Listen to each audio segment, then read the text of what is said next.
Hello, hello, you guys. I hope you're doing well out there. This is our, I think, 41st podcast. How freaking exciting is that? So, what I wanted to do on this podcast for you guys today is do sort of a life update. There's not going to be one specific theme here, but I wanted to give you guys some, I don't know, just thoughts that I've been having over the past couple weeks. And I do have to apologize to you. I usually have been trying to do podcasts, kind of jumble them together and then have them be published every Wednesday. But I was out of town and I had a lot going on. Not really. I could have done this and I just did not get it done for you. And we are a little bit late on our podcast. So I wanted to get in here and talk to you guys about life. I hope you guys are doing well out there.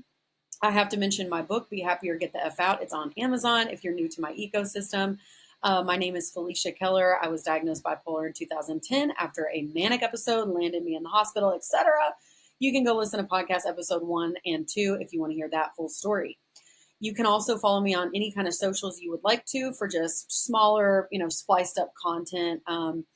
But what we're going to do today is I wanted to kind of review for you a couple things. And of course, I have some analogies for you. The first thing that I wanted to discuss was I was on a radio show recently. So I live in Louisville, Kentucky, and this specific radio show was in Lexington. And he has a talk show or whatever. And one of my dad's friends, Deidre, she is big into the radio world. And anyway, she was the hookup. She was the connection. And she got me connected with this guy. And that was my first real interview. And it was so exciting and so cool. If you want to check out some clips from that, they're on TikTok and Instagram. I'm sure you can look up Ballin' and Bipolar and it'll pop up. But anyway, the point there is it was really cool to be asked specific questions about bipolar and open this community up. That's ultimately the whole premise of what I do, is opening up conversations about bipolar, mania, depression, all of these things, so that at the end of the day, people do not feel alone. If you feel alone and overwhelmed, that is the bottleneck in and of itself. So that's the premise. And the producer is going to be able to kind of put that together so that I can put that on my podcast too. So you will hear it soon. What I wanted to talk to you about first was kind of going over an analogy. So I talk about my nephew a lot. I've got a nephew and a niece. I am Malachi's one of his guardians. So I have, if you guys don't know already, I, have been very instrumental in helping to raise him, and I'm very much in his life and blah, blah, blah, blah, blah. And I tell you that because sometimes I feel like people think I'm some weird hovering aunt, and that's not the case. I'm very much an aunt role for my niece, who's about a year old. Her name is Brielle. And Malachi, this kid is busy. I believe in keeping kids as busy as possible so that we can light their fire. We can build their firm foundation of self-esteem and confidence, coping skills, and all this kind of stuff. And there's two things I wanted to talk about, because I think being a kid and the analogies here are going to relate so well to us, because adults we think everything is so much more complicated than it really is. And things are actually really simple, but they're so simple, they become very difficult. And we say, oh, it's just really complicated, because it almost makes us feel better. And what I mean by that is doing things that are good for us physically or mentally. Okay. Like, it's very simple. It's a simple concept to say, okay, if you feel depression come on. And the way to get out of that is literally distraction and being active and making your brain do something else, so that we're not on the loop of, I am so depressed. And the reason that I bring that specific topic up is because, for instance, with Malachi, he is in football right now, 3 days a week practice. He's got games on Saturdays. It takes up a lot of our time. But outside of that, he goes to school. He has to do tutoring once a week, and then he has homework from that. And then he does jujitsu and boxing and all the kid is just busy. Now he's told me that he wants to be an actor and he wants to play the guitar. So I'm like, all right, let's go all in here. But the caveat to that is when Malachi has to go to football practice, he doesn't want to go. And it's out of pure laziness. I don't want to go to practice because I don't want to be out in the heat with pads on and sweating. But when he gets there, you guys, his light turns on. They won a game that was a really tough game, and the team was just trash talking. When they came out on the field, these kids on the other team were like, you all suck," talking all this trash.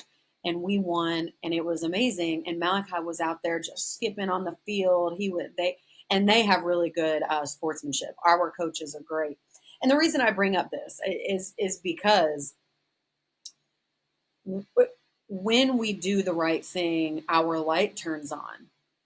But it takes effort and energy to be able to do that thing. It is a lot easier to lay in bed when we're depressed. It is a lot easier to complain about being depressed or complain about our lives or complain about this, that, and the third. But if we actually take action, it is hard to freaking do that. But once you do it, our light begins to turn on.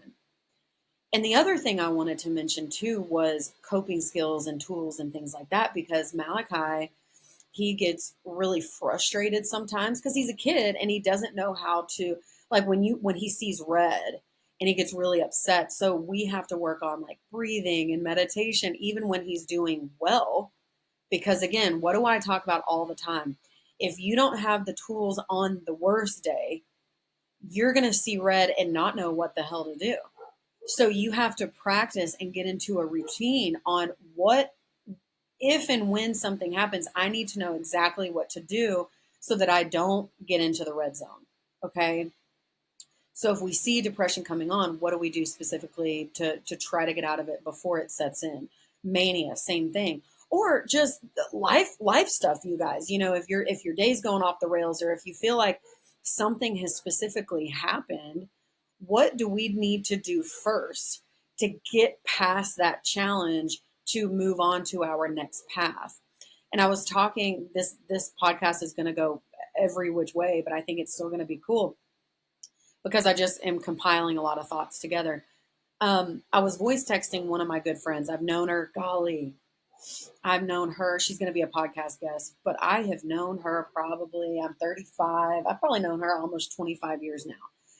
And she's awesome, but she has had some trauma happen this past year, you know, and she has a lot of body image issues, and that's not the trauma. The trauma is far bigger than that. But when I was talking to her, you know, she said, I have had almost a spiritual awakening through all of this. And I said, it's because and without saying her name, I said, it is because you grow through what you go through. And if you don't grow through it, it can be detrimental. So you have to keep pushing forward and figure out, gain clarity on the trauma that we have to get through. Or maybe you're not in a traumatic part of your life right now. Maybe you're just at a bottleneck. You cannot see the forest beyond the trees. So we need to identify what is the current challenge stopping us from getting from point A to point B, and then figure out, how can I heal from that, or how can I get past that? It's like stepping over the rock in front of you. Find out what rock is in front of you and how we can step over that to get to the next hurdle or the next path or the next goal. So you can't, when I was on this radio show, he was like, if you were speaking to people, what is the message that you want to deliver? And I was like, you know, it's two-pronged. It's, you want to ask two questions. First of all, who do I want to be? What do I want to bring to the table that is life? But if you're not there yet, what is your first challenge you have to get through? What is holding you back today? What is the trauma you have to heal? Look through yourself internally, emotionally, mentally. Look at your life and figure out, go back and say, what is holding me back? What is the fear that is stopping me from moving forward in my life? Because 10 years ago, I wasn't asking who I wanted to be for the rest of my life. I was asking myself, how the hell do I get stable and make a comeback here? You know, and then it was, how do I get my personality back? And then I worked on socially coming back. Okay. Like there was steps and stages and stages and steps to making all this come to fruition. And I want you guys to know that it is a process. Whatever path you're on today, whatever that looks like for you, maybe you're a professional or a CEO or a business owner, but you still struggle with bipolar or mental health issues or body image issues, mindset problems. And I used to think mindset coaching was such a rag of shit, like a bag of shit, because I was like, whatever, like it's not that big of a deal. It is. Because if you look at the world differently than I do, or in a negative light, or if you see the world in a way that just brings you anxiety or stress or fear, doubt, worry, concern, that is the bottleneck itself. So it might not, maybe you've healed from your trauma. It might not be that some big trauma that we're trying to get through. Maybe it is mindset alone and how we perceive our reality. And I did a quick video on this the other day, and it's, you cannot control what every other Tom, Dick, and Harry says or posts on social media or whatever. You can only control your reaction, your effort, and your attitude. Period, point blank, close the book. So, what is it for us, and how can we change our perception and our perspective in our life to move forward? Because, for instance, I've met a lot of people in my life up until this point that perceive the world in two different ways. I'm going to talk about two guys specifically because it just comes to mind. There is one guy, we're going to call him Ted. The other guy, we're going to call him Ned. Okay, so Ned with an N, we're going to call him Negative Ned. Now, Ted Lasso, let's say, is Positive Polly. All right. Now, these two specific guys, they were friends, and they have since kind of parted ways because Ted, Positive Polly, could not deal with Negative Ned. And here were the two perceptions. Ted always looked at life with a glass half full, or always does. He works hard. He has like 3 kids. He is busy all the time, but he has a good time. He looks at the world in a positive way. Even if something is going on, he's going to rock on and he's going to have a good day because he chooses to have a good day and be in a good mood. He chooses that. He was going through something really, really, really hard a couple years ago. And it was wild because I knew internally Ted was going through some shit. I knew internally he was questioning a lot and trying to work on himself. But you know what he did? He went to work every freaking day. He did what he had to do to get through that. He still had fun. He still was present in his life. And guess what? Today, that thing that was going on 2 years ago is completely solved and he's living his best life. And of course, there's going to be other challenges that come, no doubt. But that's the difference. Now, Negative Ned over here, listen to his perception. They used to work together. And when I would talk to Ted about Negative Ned, he was like, dude, I can't deal with him anymore. At first I would try to help him because he is like, I call him an Eeyore. I'm like, he's just like all the time. Like my life sucks, da da da, blah, blah, blah. But he never did anything to change his current situation. He never did anything about it. He just complains and complains and complains. Same loop of bullshit. It's the same cup of soup, just a different day. It is the exact same cup of bullshit soup. And Ted, Positive Ted, got so sick of it because he would try to talk him up and talk him through this and figure out what we can do to make his life better or make his current situation better. But the guy never took action. Negative Ned never did anything different to change his reality, literally to change his experience or to change his perception. So 2 years later, 5 years later, now I used to know this guy and I'm not around him either because it's a bummer, and here's the thing. There is nothing terrible that is going on in this guy's life. He just perceives his world in a negative light.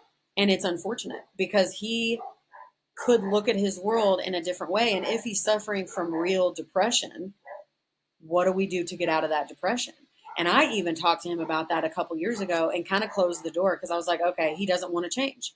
He's fine with the way he is. It's easy for him to complain about his life and freaking do nothing about it. I'm trying to watch my mouth these days, but I used to drop F-bombs all the time and I probably will. But I was talking to this guy, the same guy, Negative Ned, and I was asking him like, what are you doing to like change that? Do you do psychiatry? Do you go to therapy? Do you have a coach? Do you have somebody positive that can help you through this? And he was like, no. He was like, I don't believe in meds. I don't want somebody to get in my head. Blah blah blah blah blah. He was saying everything that I suggested that I know has worked for me and others. He closed the book on because he has a belief system that is bullshit, and he is not going to let somebody else try to help him because he can do it himself. And I'm like, okay, so like, are you doing it yourself? Why are you still 5 years later saying the same thing you said 5 years ago? Something's not working. Obviously, something's not working that you're doing, but you're not open minded for someone else to help you and step in and maybe implement something different. So that becomes the message that I wanted to relay to you guys today. On the radio show, we touched on depression, and I think, again, there are chapters and seasons to depression. There's seasonal depression, there's clinical depression, there's the depression that makes you cry, or you feel numb, or you feel a weight on you, and it's depression at the end of the day. And there are different solutions for depression, but what the common theme is that I have read, that I have implemented in my own life, that I have talked to psychiatrists about, multiple psychiatrists and doctors about, and they all agree and confirm this. Again, I would never tell you guys something that hasn't already worked for me or that I know has worked for other people, and in talking to real medical providers. Um, it is distraction. It is action, and it is trying to shift that mindset and trying to turn back on that light that shuts off with depression. Because when that light shuts off, because there is a physical thing that happens in your brain when depression comes over, it's been studied. But it's also been studied that you can turn it back on with action. And if you know that, we can come out of depression. And I think sometimes if you have depression, because again, there's two different types of depression. There's the depression that absolutely lies on top of you, that's clinical depression, that you have to work really, really, really hard long term on coming out of. All right. That's what I had. Now there's other depression where it's almost this belief that you're sad or that you're not fulfilled, and you have to try somehow to switch that. And you have to do things that you truly enjoy to try to turn that light back on. And there's all kinds of holistic approaches too. Now, I am not a doctor, so I don't want to say, hey, go try this. You need to talk to your specific doctor and medical professional about this. But talk about different, yes, medication, but there are supplements. There are different things now that they have for, PTSD and depression that you can try, but work with a medical professional for that. And if anything goes off the rails, you go in right away. So I just wanted to share that with you guys today. Remember, just because we don't want to go to football practice, because we don't want to do the work, we don't want to sweat, we don't want to be out in our pads and feel shitty, but you go to practice, because when you go to practice and the game comes, you're going to be ready for it. So you got to do the work. You got to go to practice. You got to, blood, sweat, and tears goes into this, you all, because when and if we need to go to a game, we're going to be freaking prepared. And that is the message I wanted to deliver today. I hope you guys have a ballin' and bipolar day. I hope I see you out there soon. I did want to mention this. I'm going to have a bipolar workshop on September 25th. I will post about it. I'll post a link here soon when we have one. It's going to be really, really cool. It's going to be about 90 minutes. It is going to be paid, by the way. It's going to be about $47 because I want people to show up. I'm going to have a workbook for you. We're going to have cool stuff to go over during that. We're going to go over priorities and goal setting and this bipolar thing in life and all that kind of stuff. And I'll share more information with that. If you're not interested, rock and roll, all good. I hope you listen to the content that I have for free, and I hope it is helping you. Remember, tomorrow is a new day. It has never been touched. You keep trudging forward.